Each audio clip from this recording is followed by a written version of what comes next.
Alright guys, TacticalRab back again today. Hope you're all doing well and enjoying your day so far. And day 2 of the CDL Major 4 Stage 1 kicks off in just a few hours time. Some very interesting matchups to run through the predictions of towards the end of the video. But the main topics I wanted to run through today, well, chief among which being Crimsix talking about Clayster. A few days ago, their matchup New York Subliners versus the Dallas Empire. It appears Clayster was using this pixel walk on Checkmate Search and Destroy, and Crim doesn't seem so happy about it. Intrigued to hear your thoughts in the comment section below. Like if you guys enjoyed the video, subscribe if you are new as always. I'd greatly appreciate it. It really helps out the channel. Thank you very much indeed for doing that. Let's get into things then. So overall KD for day 1, Skies, Methods, Awakening, right up there in this one. Of course, this will certainly change over time. A few of these teams play again later today. Of course, Ravens and Surge, the first 2 teams that were leaving us. These I thought was also interesting just to mention to you guys real quick. So New York Subliners power players, $25,000 proving grounds thing that they're doing right now. Registration to get involved down below. But if you actually go on the website for this, there are prizes for the proving grounds. Winners, $14,000, cash, $10,000, Astro, New York Subliners product prizes.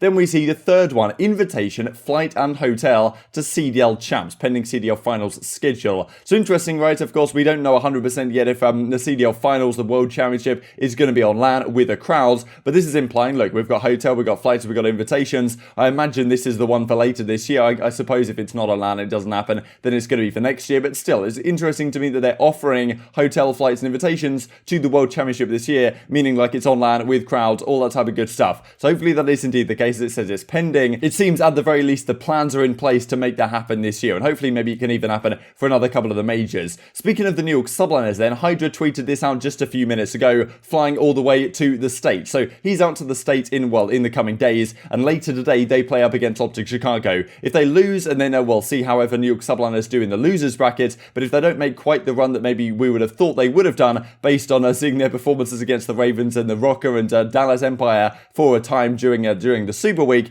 then the questions might have to be asked. Okay, do Subliners consider roster changes, especially with the guy as talented clearly as Hydra sitting there on the bench actually finally out in the States? It might be something they actually consider at some point if their team doesn't perform so well this weekend. But if they do, then Hydra's probably going to be sitting there thinking, what do I do with myself? Because Diamond, Nassim and Mac and Clayster of course are absolutely turning up on the main stage when it is required. But big game of course later today to maybe determine how that team looks going forwards. Octane said this yesterday. I mentioned it in the pinned comment of yesterday's video. What I should have done is just before I got to the end of yesterday's video, I should have just refreshed the timeline because I kind of delayed recording it thinking that Octane would tweet something, and then when he finally did, it was like too late after I recorded. But I should have just refreshed the timeline just before I finished recording to make sure I didn't miss this. But yeah, tweeted this about how losing absolutely fully yesterday. This one as well, a down apocalyptic. So clearly Seattle Surge, Octane not in the best spot right now. You guys had some interesting thoughts in yesterday's video as to what they should do going forwards, and my expectation is that after this major is over, there's going to be some significant thinking about what roster changes these teams could potentially make. As some of the guys like Loony, for example, he actually certainly had his moments, but the rest of the team wasn't exactly looking too solid most times around. This as well, as Crone just points out, right, they both take home $0, so there was no prize pool at all put up for the 11th, 12th place finishers, that being the Surge and the Ravens. So yeah, still not making as much prize money as they would certainly like, and I think last World Championships as well, did Seattle take home 0 for coming last place in that. So pretty unfortunate stuff. I believe Octane was saying last year the fact that he paid more in fines than he actually made in prize money, and I don't think he's had any fines yet this season, but who knows, if things happen, it might be the same story again this time round. This also very interestingly, that Chrome points out from Matt Scrons over at Treyarch, we're working on a solution to having 2 primary weapons for league play with regards to Lawbreaker. So right now, if you guys aren't fully aware of what's going on, Lawbreaker is the overkill effectively in league play, which is very frustrating to do with Search and Destroy, also in other modes as well. People just bring in a sniper for the first hill on control or first hill on hardpoint or something and just have a 74U or an XM4 in the back pocket. You can even use like 74U overkill XM4 if you really wanted to. But right now, the issue is that this is allowed in pro play, but they just don't use the overkill, right? Because it gives you like an extra perk, and therefore the pros use that to enable them to have an extra perk without having to use perk grease, which is gentleman's agreemented or maybe just completely bans. But unfortunately, in league play, you can't stop people using the overkill. So they're trying to have some sort of fix, so the fact that people, if they put on Lawbreaker, they can't actually use the 2 primary weapons. They only get the benefit that the pros decide to gentleman's agreement and only use the additional perk that you get in addition. So something to keep your eyes on that may affect the game relatively soon. So this comes out a couple of days ago. Clayster says, of course, after the absolute madness that was the 1st of March 2021, timeline is too boring today, especially after yesterday. Let's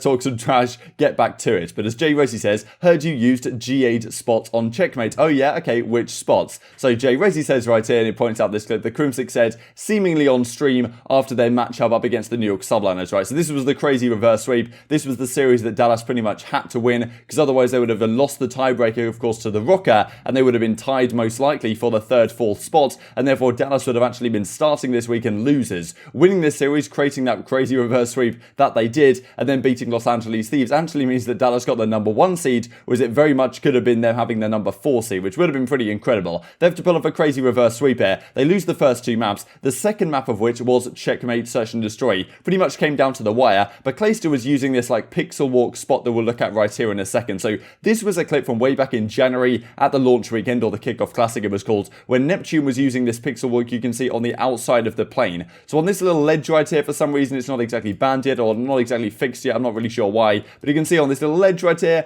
you shouldn't really likely be able to stand on this. It's kind of Clayster's classic like unintended line of sight. Are you allowed to go here? Is it clear that you should be able to be on this point? But the kind of way you get to this spot, as we'll look at what Clayster does here in just a second, is effectively you're just walking along a pixel, which doesn't really seem like it should be a ledge, and therefore it seems to me that this is some sort of glitch in the game, and therefore it seems like the pros have gentleman's agreement to do, right? That's what Crimsix is saying. This is a GA spot, you shouldn't be allowed to use it. Now you can certainly argue both ways on this, but Crimsix clearly pretty frustrated with Clayster killing him from this spot in their matchup last time round. Dallas of course did pull off the reverse sweep, but it's certainly could have been a different deal. If I was Crimsix, I'd have probably lost a bit of fill dying from this spot. I'll play the couple of clips on screen.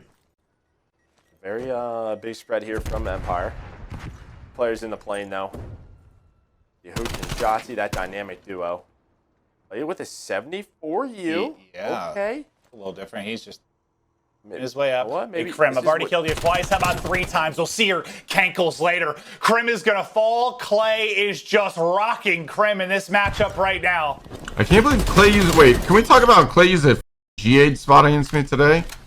Pussy. Unbelievable. This is GA'd. Oh, well, that spot there. GA'd. We all agreed not to use it. I'm like, of course it's Clay, dude. Unintended line of sight. Head. There was also some follow-on discussion already from GodRx talking about spots on checkmate where it's basically quicksand. You kind of like fall through the map and stuff like this. As Spart says, you know, bro, I thought it was fated I walk anywhere near back steps on P5 side and I just glitch straight into the map. And as Clay says, like, if you guys could get some video clips, we can get these fixed. But interesting that Clay says this, but then the spot that he was using right there, I don't know, maybe they have talked to the developers about getting this fixed. But to me, that pixel walk doesn't seem like something you should necessarily be able to do. It doesn't really seem intentional. You're just kind of wandering along the side of the fuselage, and rather than surely the only place you should be able to stand up there is on the wing. So pretty interesting spot. Crimsix dies from it. Clearly not too happy with Clayster, but of course all tongue-in-cheek. These guys have the best record as a duo of all time in Call of Duty history, and well, a massive matchup between those guys. And Clayster of course will play OpTic Chicago later today. This was entertaining as well. We looked at this a few days ago, right? The whole snaking debacle that well has kind of blown over a little bit, but I'm sure we'll come back at some point or another. So as SlasheR says, right, it's legit the truth whether you guys accept it or not. We roasted him and told him multiple times to stop, that being Cellium, which worked on everyone else. However, he continued to do it, and we do not want to have a blacklist. We should, though. So KiLLa CDL comes back yesterday, world champion alongside Parasite and Killer and Miracles on Freako Impact from Black Ops 2, way back in 2013. This is mass manipulation at its finest. I still don't know how you're putting off this weirdo stuff. Cell and Simp, don't listen to this guy. He's been mass manipulating people and players for years. Just keep doing what you are doing. So effectively saying, look, this snaking thing isn't really a big deal. Just do what you're doing. Like, you're not doing anything wrong. It's SlasheR trying to just manipulate the community and manipulate what people think. But SlasheR's like, stop it, get some help. And KiLLa comes back again after that Dallas spanking. We're just waiting to see what is got next. But SlasheR keeps firing. It's so delusional. You can convince yourself of anything to be true. Everyone's cheating. Blue Ethernets are better than yellow ones. SlasheR manipulates the entire CDL. Holy crap, get a grip. You used to be funny. Now I'm just worried. Oh yeah, nice try, buddy. Keep trying to flip the script, lol. That manipulation BS is not working on me. And I kind of continued over here as well, or at least like TacticalRab Academy came back with the receipts, finding that even though KiLLa was kind of defending Cellium's whole snaking thing, he then there was some tweets that TacticalRab Academy found from 2017 where he was not particularly happy with snaking, right? So